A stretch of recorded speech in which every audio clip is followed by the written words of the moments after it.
Hello, everyone. Welcome to the Game Junk Podcast, episode 132, recording on Sunday, December 18th, 2022. My name is Frank. My name is Sean. And my name is Andrew.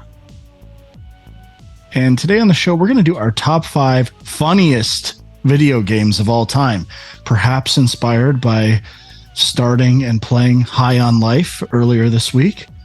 So, I'm just going to put it all out there. We didn't have this idea. Sean put it out last minute.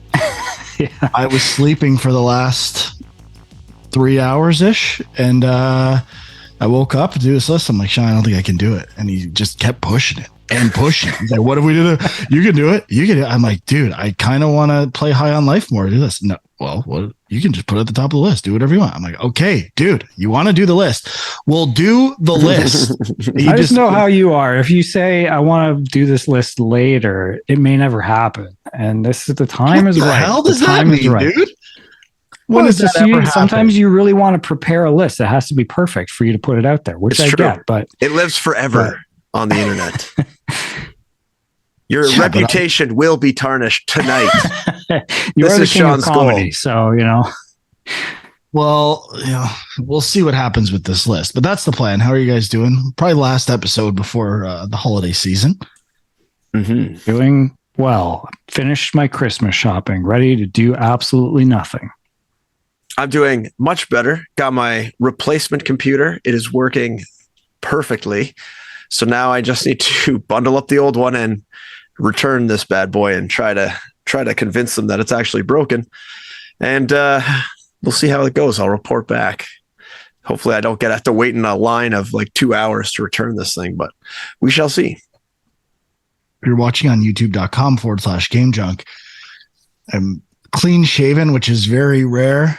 I had to be Santa today at a holiday party. The beard has to go at the top, so can't have another beard underneath. That's right. Give it away.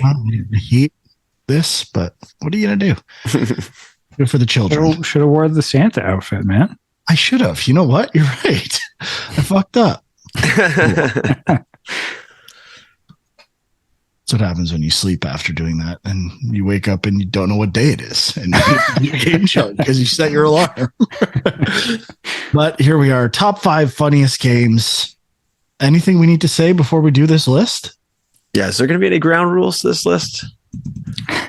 Well, I'm sure there's going to be half of my stuff is going to be ruled out for some reason because it's not allowed or whatever. But it's an interesting list, I think, just because generally people say video games aren't very funny. And, we'll talk about High on Life and whether that's maybe changing some minds on that. But I mean, I brainstormed a list of like 10 or 15 that I thought were pretty funny. So I think there's some stuff out there. I just have to say, after combing the internet, I have one rule, and that's if Goat Simulator is on anyone's list, I'm out. I'm done. The show is over. Game Junk finale tonight. That's all I have to say. Kieran was playing it today, so laughing his butt off. Oh, he loves it. I'm pretty familiar with it. It is not on my list. Oh, close one. Close call. When it comes to comedy, Sean, there are no rules. But you definitely could have games that aren't funny on your list. I just laid down one rule: no Goat Simulator. Okay, this is the rule. Cannot happen on my watch. I mean, I guess it could. It could, and then we just don't have a show anymore. That's how we roll. Maybe I'll put that to the test. What about Deer Simulator? Can you have that on there? Haven't played it. I don't know. I don't think Deer Simulator's made nearly as much money as Goat Simulator, though. So, I don't have as much hatred for it. Okay. Surprised no one's made like a simulator parody game. Yeah, I mean, that's a good idea right there. You should cut that out at the show, Frank. All right. It'd be a meta game like Pony Island where you simulate and then peel back the layers. It's like a fully formed idea. Anyway, let's get into the list. Who would like to go first? Sean, this list is your idea. And let me take that back. That sounded like I'm mad about the idea. I like the idea. I think it's a really good idea. I'm mad about you pushing it so hard. But by the end of this list, I might be eating my words and be thanking you. So you may go first. All right. I'll just say up front, my top 5, I don't think these ones are a big surprise. I think these ones a lot of people would agree with. Some of my honorable mentions maybe will be pushing the boundaries a bit. But I'm going to say number 5 for me is Undertale, which did just come up just before the show. We were talking about it. And I've actually been kind of off and on playing through this with Kieran. He's suddenly into Undertale. I don't really know how or why. I think he started getting into the music before he started being interested in the game. But I think it's a funny game. I think that is the thing that I like the most about it. It's a lot of strange characters, a lot of weird, boss fights that don't go the way you think they're going to go. It's very memorable for that reason. So it's my number 5. I should really revisit this game because I had such it was so hyped up by so many people that when I played it, I was almost like anti Undertale the whole time I was playing it and just had a big chip on my shoulder. So I feel like I should revisit this game for, a fresh perspective. Shall I go next? You shall, pal. Okay. My number 5 is Marvel's Guardians of the Galaxy. I actually found this game quite funny and, thought it was right in line with the movie humor and thought it did a good job in video game form of having humor throughout the game. So number 5, Guardians of the Galaxy. So before I start my list, a few things. Just a reminder, Huck loves Baywatch the movie, thinks it's hilarious. And yes, it is hilarious. That was the one movie we all saw together. I think it was around the holiday. No, that was well, it was snowing, I think. It was a summer movie, wasn't it? I thought it was cold as hell. I have a Christmas thing as well, but who knows? Secondly, the reason I didn't want to do the list, I was very convinced, is because I will forget things preparing this list quickly. And, the typical prep work for this is search funniest video games, see what people say, and then amalgamate your own list. But when it comes to funny things that are actually funny, you cannot even trust the people writing those lists. I know there are truly inspired, funny ideas that I'm going to miss because this is like an aggregator list. And I know as soon as we're done the show, I'm going to wake up tomorrow and be like, I forgot this game. Yeah. And I'm really mad at Sean and I'll never forgive him. That's even like when you said Pony Island, I was like, oh yeah, isn't there another game like Pony Island that's super funny that I can't remember right now? And that is definitely not on my list. So whatever that game is, it probably should be in number 5 spot, at least. Yeah. And I mean, we're not even talking about emergent comedy in games. So games that you're the comedians or your friends are, your Jackbox, your Quiplash. I'm going to make that stipulation. There was another, wrestling games where you create your own wrestlers and entrances and stuff like that. There are mediums for comedy in game, but my list does not reflect that. My number 5, last thing I put on this list. I might regret it, but It Takes Two. Oh, interesting. Sean and I streamed this game, and I think specifically Dr. Hakim, I thought was going to be a painful character at first, but by the end, I thought Dr. Hakim was hilarious, and I thought there were I thought this was going to be a very precious game made with love, and be all about like some lame emotional story. Are you looking up am I getting the name of the character wrong? No, you just reminded me. This was something that was at the Game Awards that we didn't talk about. They had a commercial for merch, for It Takes Two merch. Did you see that? I did not. Yeah, I saw that. Yeah. Moon Baboon. I can buy Moon Baboon and the elephant. I don't remember the elephant. It was the elephant. Yeah, I think the elephant. I don't know about the other one, but yeah, it's kind of interesting. There's a few things. But that was the other thing I was going to say. It's not precious. Like the parents were kind of mean. I think they wanted to ruin like their kid's doll, one of the stuffed animals, and I was like laughing, like because that's what I wanted to do too. So I thought it was actually really funny and not trying to be hilarious all the time. It picked its spots and it worked. So It Takes Two. on the list. Nice. I don't want to play this game again. Yeah, it's good. Okay, my number 4. Before High on Life, Justin Roiland worked on a game called Trover Saves the Universe. Just played through it this year as well, and I thought it was quite funny. It's a VR game. It's kind of like High on Life. There's like meta humor, like making fun of video game type things that are happening in the world that it's commenting on.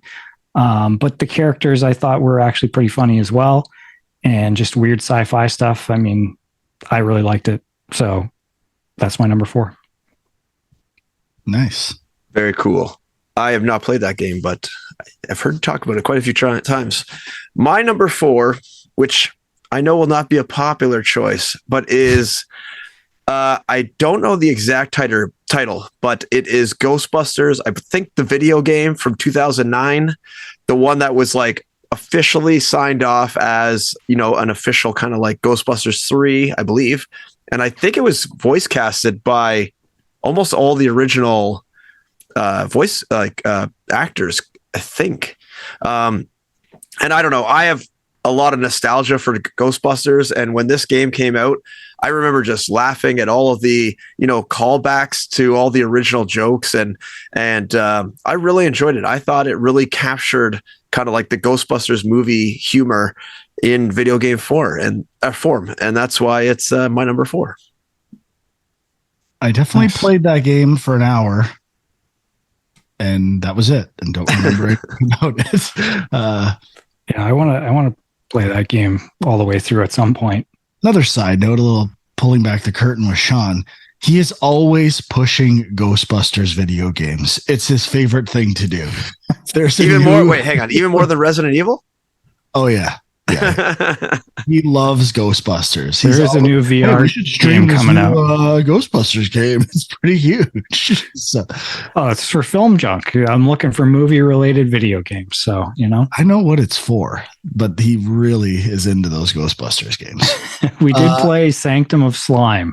I mean, that's telling you how much I've pushed it if we're playing Sanctum of Slime. My number 4, got to give the assist, I think, to Huck, who said it before the show. Frog Fractions. When it comes to absurdist humor in games, a very strange meta game. I think we played it. I hadn't even heard of this game somehow, and before or after we recorded once, Huck talked about Frog Fractions, and then I played it in a browser, and was like, losing my mind. It was amazing. So if you've not played Frog Fractions, I will not ruin the surprise. Stop what you're doing right now and play Frog Fractions. You will not regret it. I think that might be the original. Well, maybe not the original, but I would say probably Doom or Wolfenstein, but it might be the original, most recent, like viral video game, because that game had very little distribution, and just through, I believe, just pure like word of mouth on the internet, it just became pretty big. I mean, not everyone's played it. Even more as a viral video game in the sense that it wasn't like trying to make money. It was trying to just be a viral thing. So I think it is the first and only really viral video game. Quap is up there too, I think. Sure. Yeah. That's a good choice too. Yeah. I mean, that's like, it's interesting because there was a whole era there of like sort of like flash games, and just people were putting up weird browser based games all over the place. And I mean, I'm sure there's some other great, really funny ones that we either didn't see or totally forgetting about, but that one definitely stands out.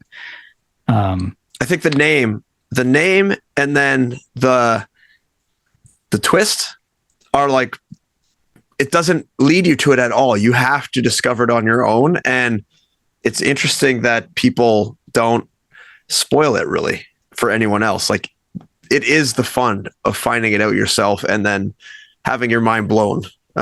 It's really cool. Go do it. Okay. My number 3 is WarioWare Mega Micro Games, which I think is, an interesting choice, because I think it's not just the content or the writing, but in some cases it's the actual gameplay that's funny. And obviously there's a what's the word I'm looking for? There's like a bit of craziness that ensues because of how short the games are. I mean, that's yeah, and I think there's definitely sort of this wacky kind of Japanese humor that has come from other games as well, but I feel like WarioWare has very much pushed it into the spotlight, and there's been things that have come out of that as well. But yeah, I really like this series, and yeah, my number 3. I've actually never played any WarioWare games. Not a big DS person. That's the only platform they're on, right? DS? Or was there like a Wii U version? GameCube, Wii. Yeah, they're on almost all of them. I don't know if has there been one for the Switch? Yeah, they just came out with Smooth Moves, I think, or no. I don't remember what the most recent one. Get it together? I should try some. My number 3 is maybe a bit of a cheat, but I'm putting the Portal series in my number 3 spot.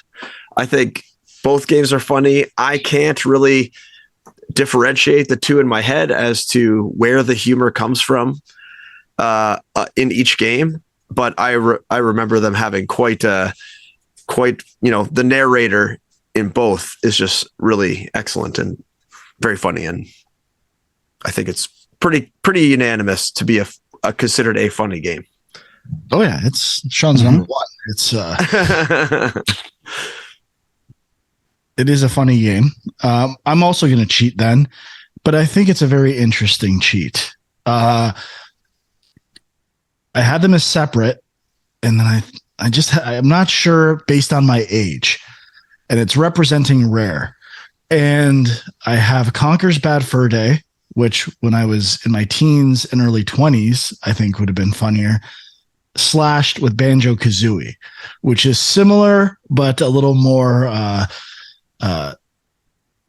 childlike and innocent in its humor, where I think now the pushing the swearing and the idea of a squirrel swearing probably wouldn't be as funny to me. The sense of humor is the same between them. And going back to meta stuff, like Banjo-Kazooie might be the first like meta game. Like it was always acknowledging like the ideas of games, and it had like the funny voices. It has like this kind of very British sense of humor to it. And it was a really funny game for what it was. It had the game show at the end. It was pretty funny. So Rare always had a great sense of humor, and those are like similar but very different representations of that humor. Nice.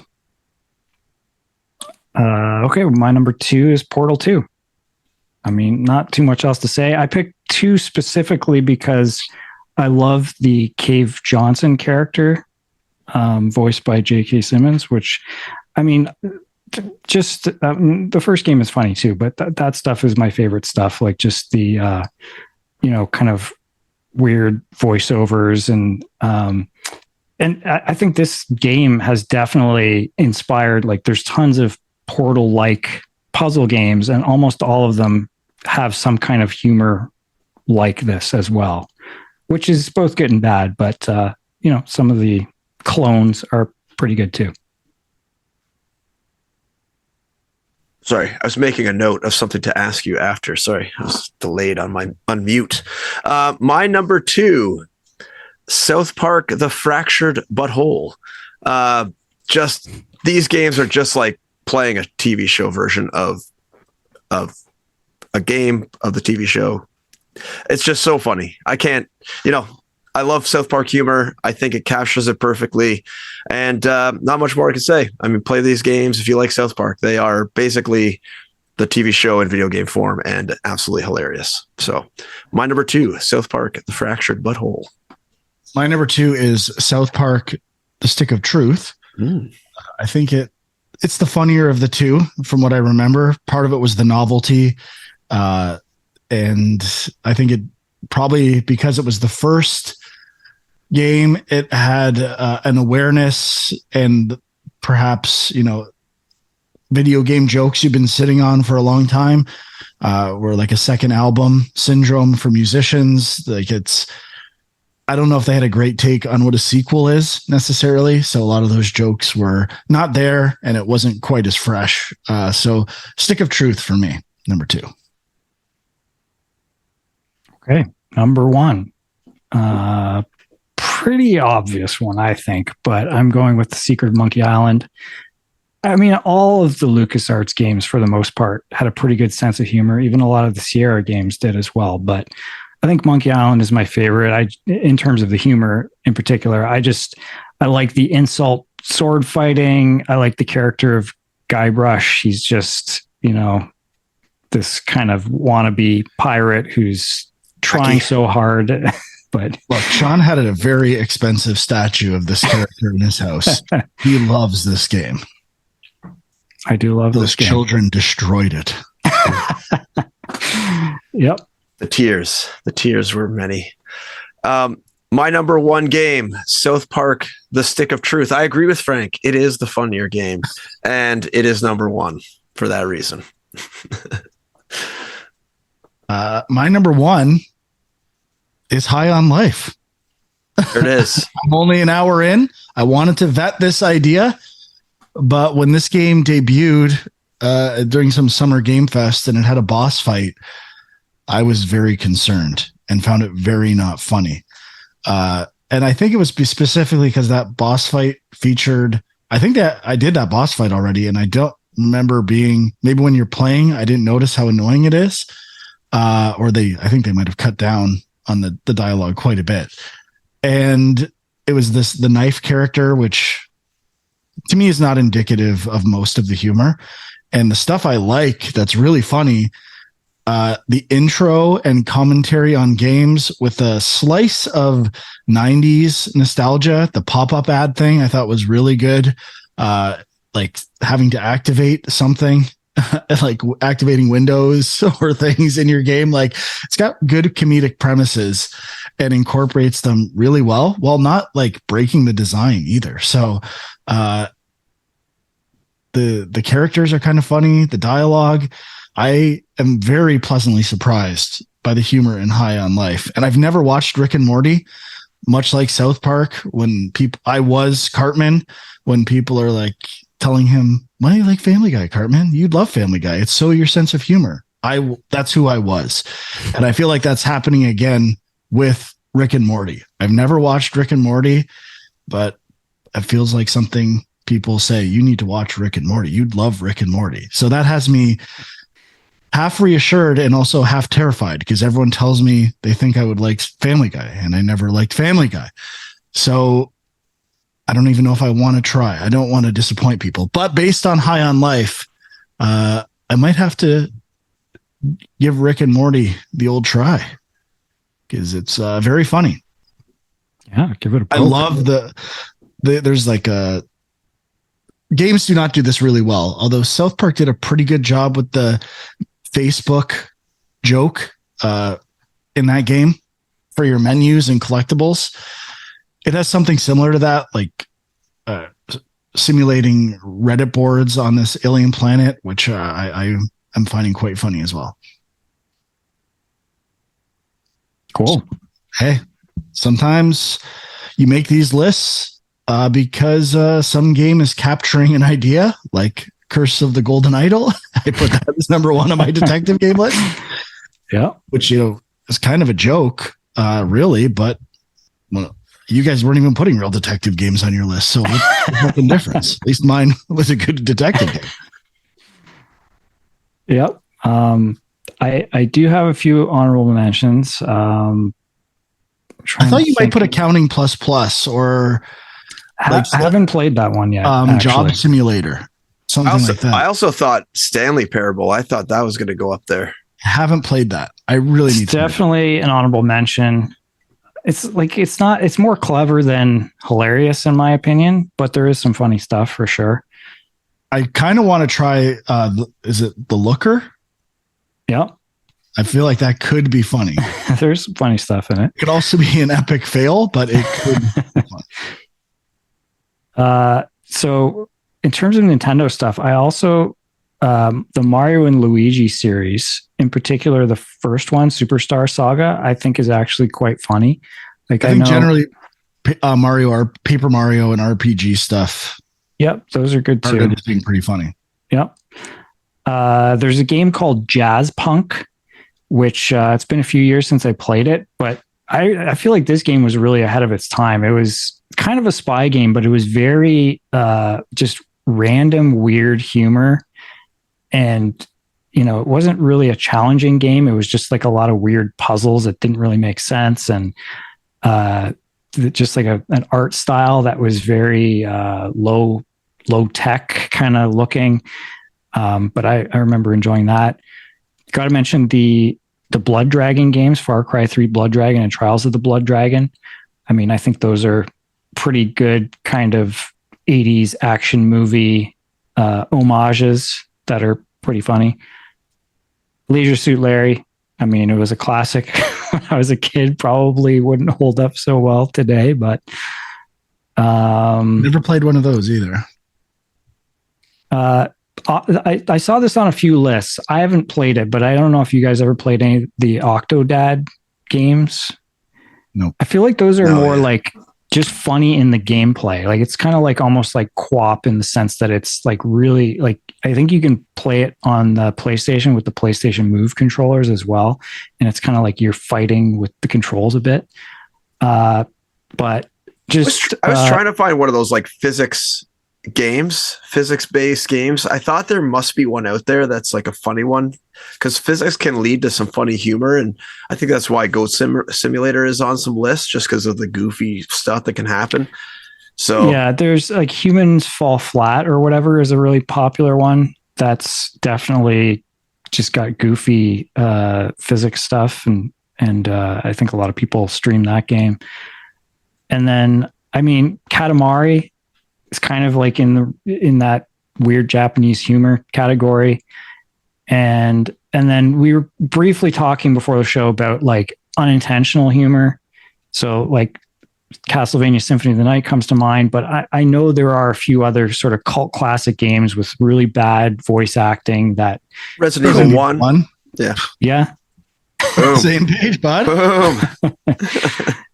So yeah. And Brutal Legend, I think. I mean, I think Tim Schafer does do some funny stuff. Brutal Legend, I remember being up there as one of the funnier ones, although I never finished it. Yeah, so I was in the same boat. I really like Brutal Legend, except I couldn't get through it because of the gameplay. I saw Psychonauts on some lists, and I do think Tim Schafer is genuinely funny. Like when he does talks or videos, like he understands humor. So I just don't really think I finished a game that he's made other than Psychonauts 2. Yeah, I've beaten Full Throttle. Costume Quest, maybe? I don't know. Costume Quest. I don't know if that was humorous necessarily, but yeah, that's what I mean. But yeah, what would be the other one? Grim Fandango. Is there any other like adventure games? Full Throttle? Yeah. I mentioned that. Maniac Mansion and Monkey Island. Maniac Mansion. Yeah, I guess Day of the Tentacle. Day of the Tentacle is pretty funny as well. Yeah. Yeah, the guy's definitely funny. Oh yeah. Yeah, so let us know what other funny games we missed. I'm sure let me know the game I've talked about on the show previously that's hilarious and I forgot to put on my list. Because I have a feeling my number one is actually not on my list. So I got to figure that out by next year. Come back in the new year with a correction on this list. There you go. All right, Sean. Great idea. Yeah, thanks. I love that list. That was actually a lot of fun. All right, let's get into what we played, and we should probably start with High on Life. Before we do that, I will say I have not played Final Fantasy VII Crisis Core. I bought it. I've just been too busy to get started on it. So High on Life, I only played an hour because I was just wanted to dabble. Didn't want to I thought I was going to hate it, to be honest. I started it because I'm like, well, I just scratch it off the list so we can talk about it on the show, but I ended up liking it. So what did you guys think of High on Life? Huck, you want to go first? Sure. I only played it for just 20 minutes before the show, so not very much time, but I must say the intro was very funny. I thought it was quite humorous. It's like Frank was mentioning, it's like this 80s almost like throwback video game style with like like a little bit of a modern day humor spin on it. And I think it's 90s, right? The 90s, yeah, game 90s. takes place in the 90s because you're playing a boomer shooter to start. It's actually a pretty creative introduction. Yeah, and even the title screen when you first boot the game is like this 2D pixel art kind of logo. I don't know if it stays like that on subsequent boots, but it seemed like that was some sort of like part of the intro to kind of throw you off. But then, oh yeah, it was because it had a different title and everything, right? It was the title of the intro game. But then, you progress and you get the gun that talks. And I did find that the swearing definitely ramped up after that point. I mean, there was definitely some swearing beforehand. But I did find it funny, the part you talk about with like the spam windows popping up over your screen. I thought that was hilarious. But I just got to the point where I activated my bounty hunter suit, so I'm not very far at all. But I'm playing on PC with mouse and keyboard, and I found it pretty jittery, like the mouse controls. I don't know if it's just a setting I have. I was trying to adjust the mouse sensitivity, but it was really hard for me to aim. And like all my settings are cranked up to max on this new machine. So I'm gonna say, is this on the second new computer? Yeah, the one that's flying high. So I don't think it was a frame rate thing. I think it was. So I might try a controller next time I try this game to see if it's something with like the camera motion or if it's just mouse. But I was having trouble, and also I was looking for an option to like turn on a crosshair just to help me aim a little bit better, and it does not exist. So I had a little bit of trouble with the controls, but I don't know if it's user error or not. But I was enjoying it for what it was, and I definitely want to try more of it too, to see if it lives up to Frank's now high standard of the funniest game of all time. Well, I guess I should say that is a prediction. The reason why I wanted to wait is because there is a balance to the humor where it's sometimes obnoxious. I think to a level, the humor, when it's obnoxious, it's intentionally obnoxious. I don't even know if sometimes the joke is that it's obnoxious. But I don't want to say definitively there's no chance I might end up hating this game. It could happen, but the first hour was really good and legit funny. Yeah, I mean, I really liked the intro as well. It did kind of remind me a little bit of the Guardians of the Galaxy intro, actually. But yeah, I am like, I mean, I'm really enjoying it so far. I could see it getting a bit repetitive, and I'm maybe an hour and a bit. Like I made it past that first boss fight and just a little bit farther. The first boss fight, I mean, humor wise, it was fine. Like I didn't care, but the boss fight was a bit frustrating. Like I didn't find it that fun. And that's where it kind of comes down to, like, I've seen definitely mixed reviews, like, and a lot of people just saying, you know what, okay, it's funny, but like the actual gameplay isn't great. And that's kind of the trade-off, I think, right? Like some people will say, well, I don't care if it's funny. If the gameplay sucks, then forget it. But I'm kind of like, as long as the gameplay is decent, I would be willing to keep playing for the other stuff, which I think is kind of unique and fresh. And that's where, like, Huck, I don't know, like I have a feeling it's probably plays a bit better on console with a controller, but it's not perfect. Like it's definitely felt a little bit clunky, like not terrible, but it wasn't like super smooth.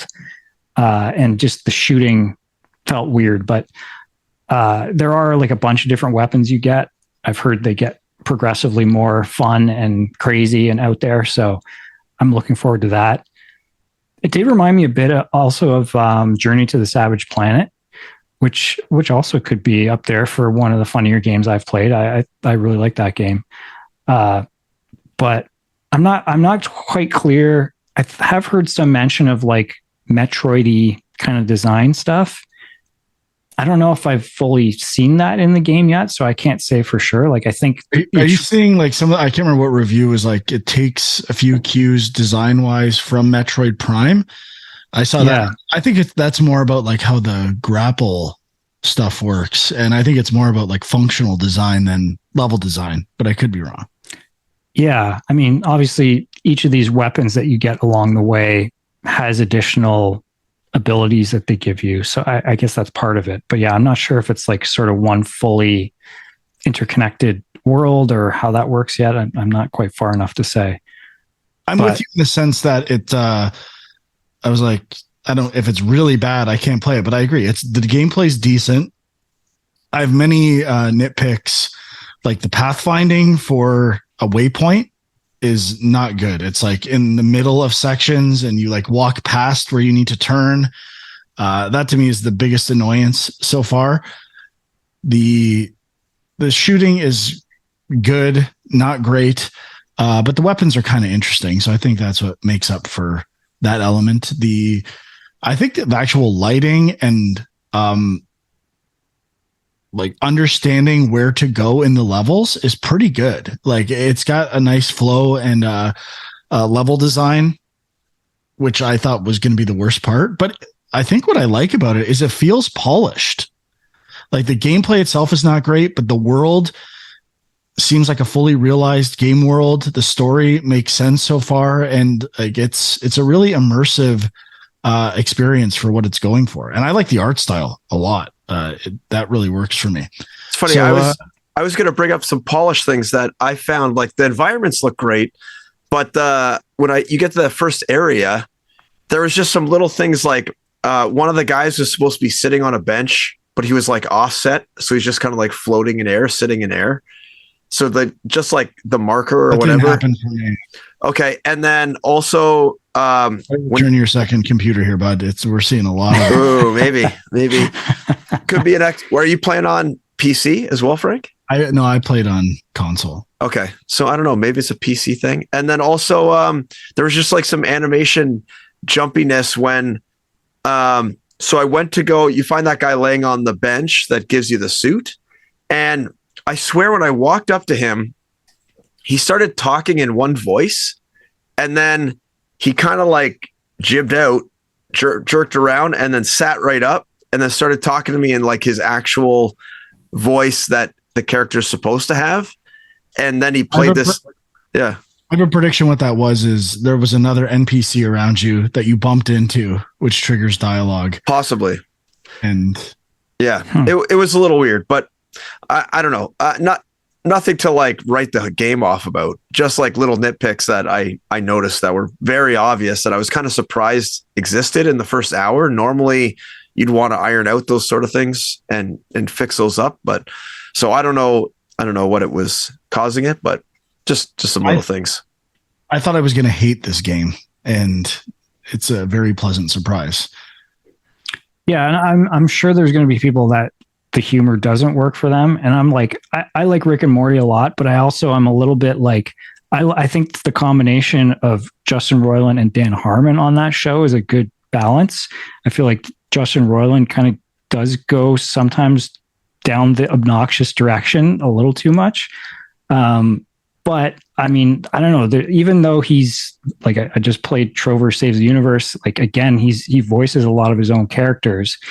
And I'm still kind of finding it funny. Like it's not growing old to me necessarily. So, yeah, I don't know. It's just like, I like that people comment on things sometimes. Like if you're talking to somebody and then you just like leave, they're just like, okay, see ya. Or like, they just like, it's stuff like that real, like normal video games don't react to or call out that it kind of reacts to. Is kind of fun. Sorry, what's the creator's name? Justin Roiland. I think he definitely has a sense of why video games aren't funny the same way Tim Schafer does. Like yeah. he knows what would actually work and is actually funny, and incorporates it into games. And Roiland clearly kind of can add a meta element to that humor as well, where the kid that's blocking the way that you have to kill, I thought was pretty funny. Did you get to that part, Sean?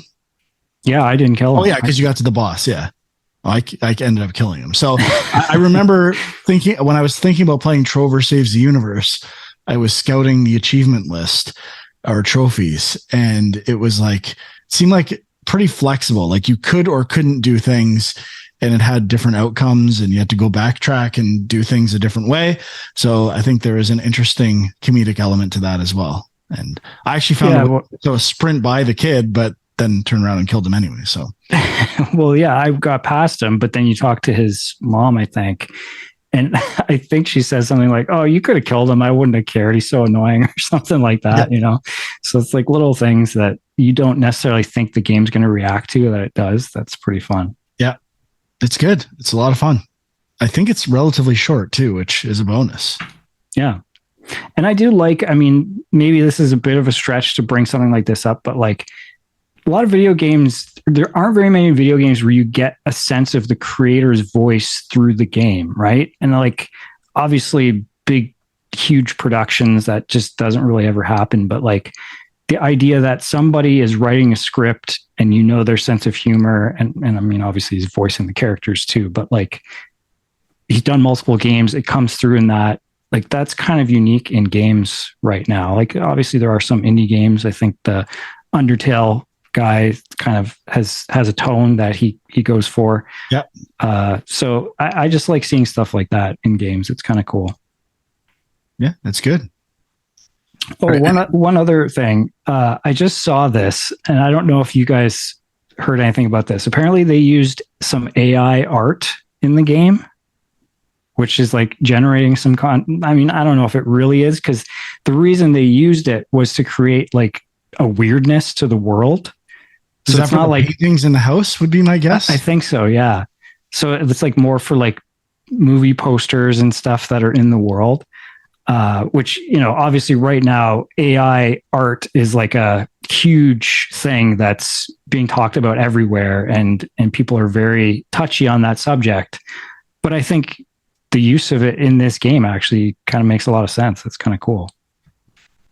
Yeah, I didn't know that. Makes sense at some level. I thought my initial gut reaction was maybe they didn't even use AI art, but they're saying they do to get attention. Could be.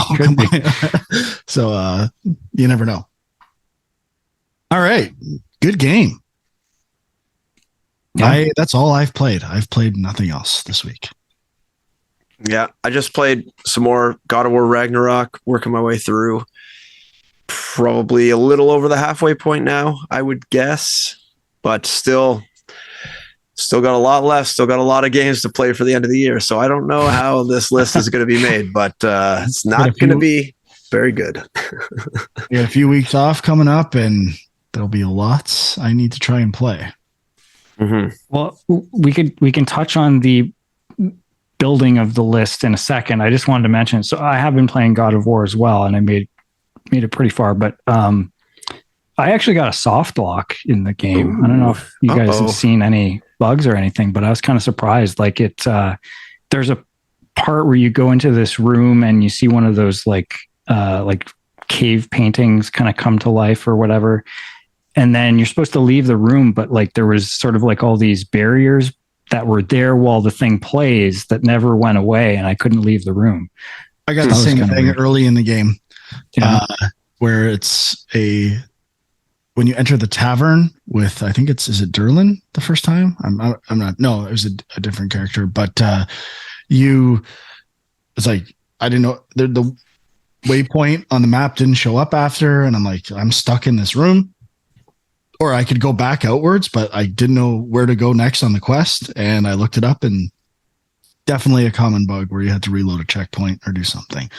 What the hell? How dare they?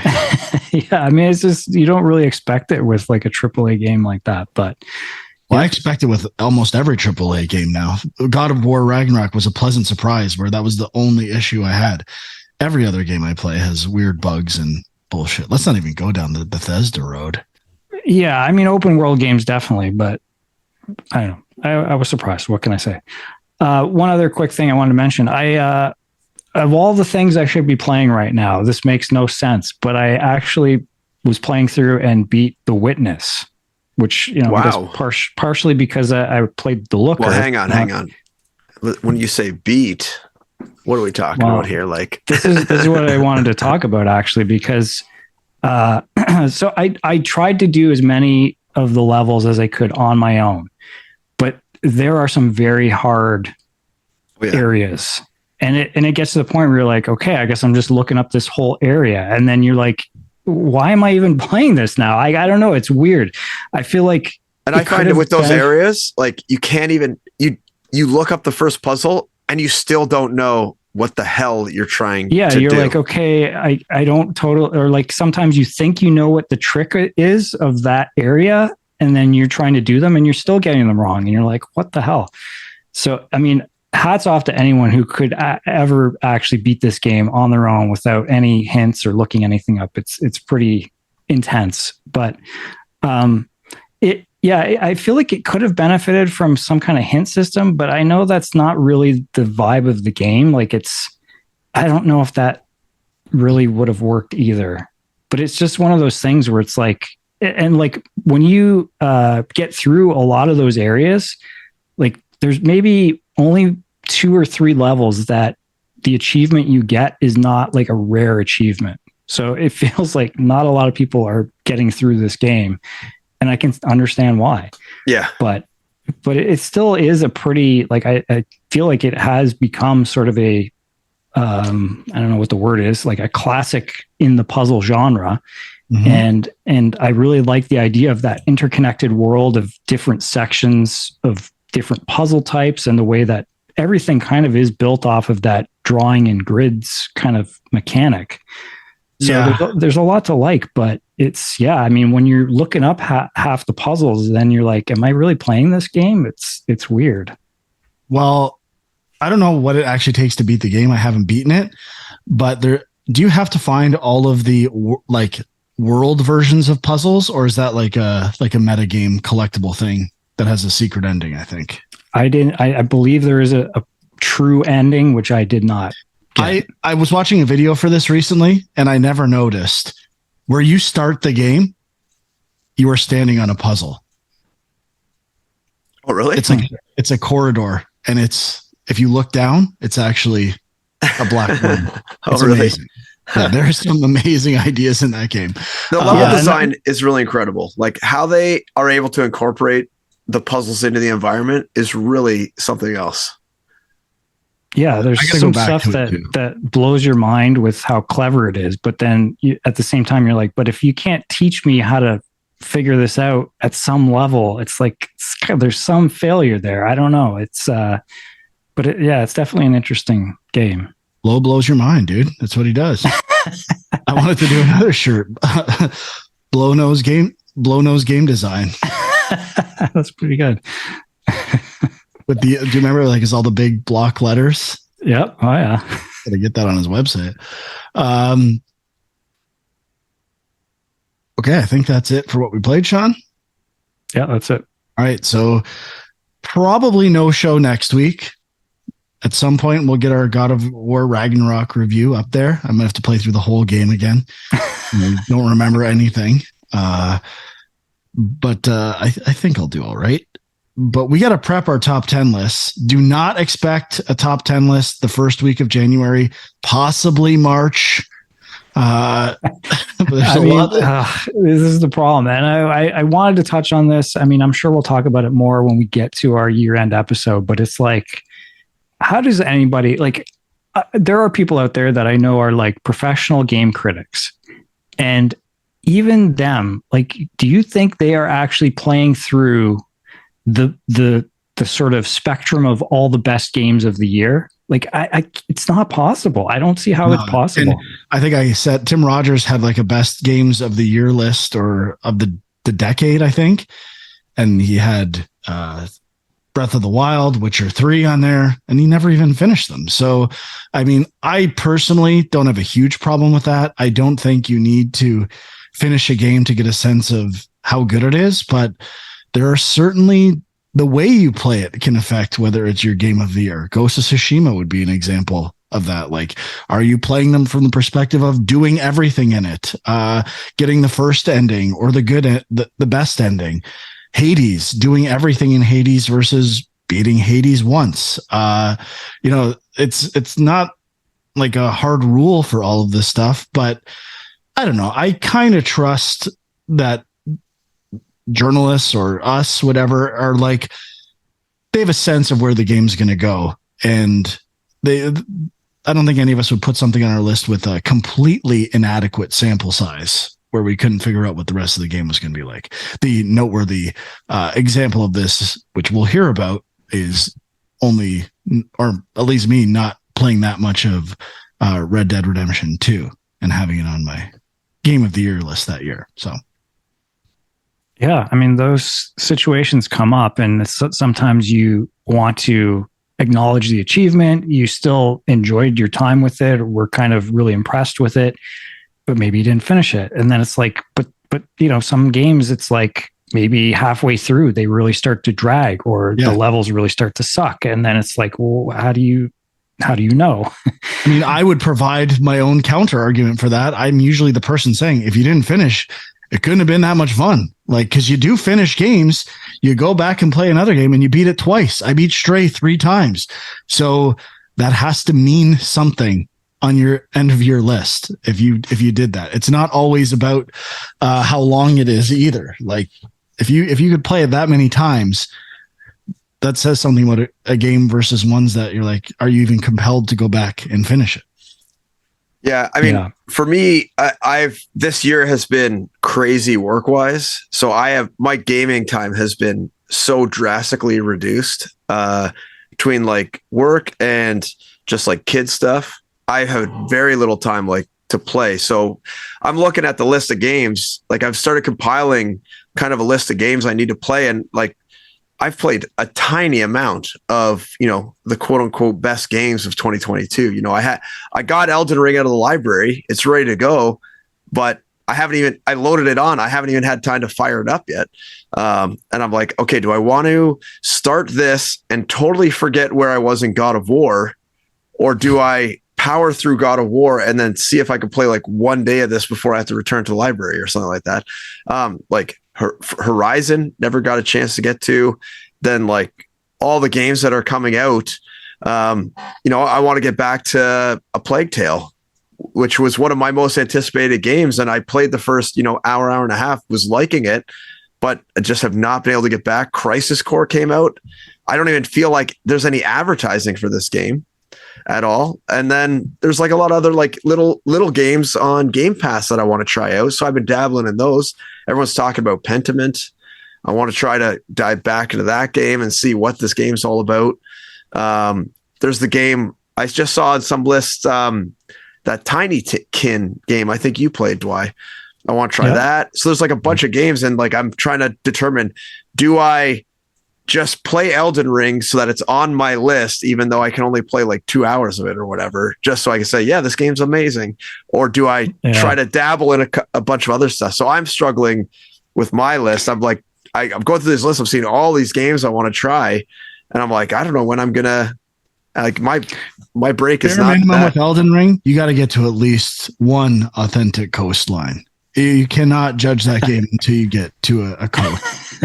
All right, I'll keep that in mind. Do a little combat, gather some, was it octopus ovaries or placenta? And shut it off. Yeah. You'll know where you stand on that. Okay, game. all right, I'll keep that in mind.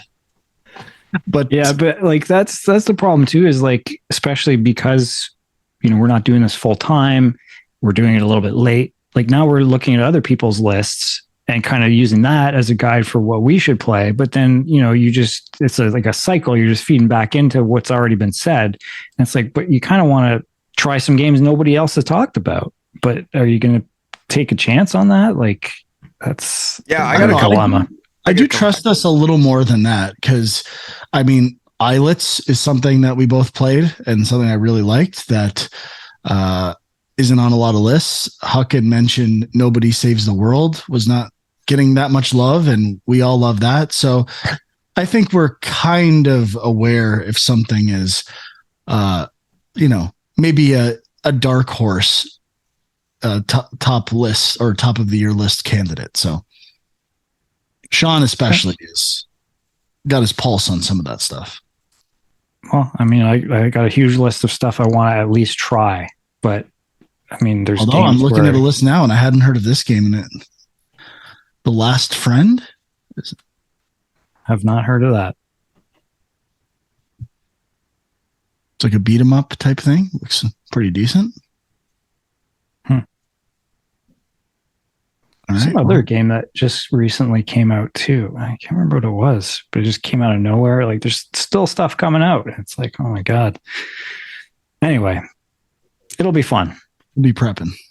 I've got, unless anything changes, I think my list is already locked. Which reminds me, I have been playing Vampire Survivors again, probably more than I should. I tried to do the DLC came out this week, and I didn't play the DLC. I went back to get everything else, and I've got like 2 things left to do, and then I'm moving on to DLC. Where that ends up on my top 10 list, though, is the question. Is it number 1? It might be. Will the DLC seal the deal? Yep. All right. Well, thanks for watching on youtube.com/gamejunk or listening. Sean is Film Junk on Twitter. Andrew is My Angry Commute and Equilibrium Sis. There's a Discord link on YouTube if you want to join that. And hope you get all the games you want for the holidays, or you get money to buy everything you want. Don't forget the Epic Game Store, free daily games. Costume Quest 2 is on there this week. Humble Bundle is re-releasing all their bundles this year. Keep an eye out. Lots of good game deals this year. And remember, if you don't have enough money because you just bought presents for everybody, check out your local library. Get some games that way. Nice. Mm-hmm. Or return some of the presents or presents given. Maybe you can return them without a receipt and get something nice for yourself. But thanks for sticking with the show another year. I doubt there'll be another one before 2022. So thanks for sticking with us. Happy holidays. See you soon. Bye-bye.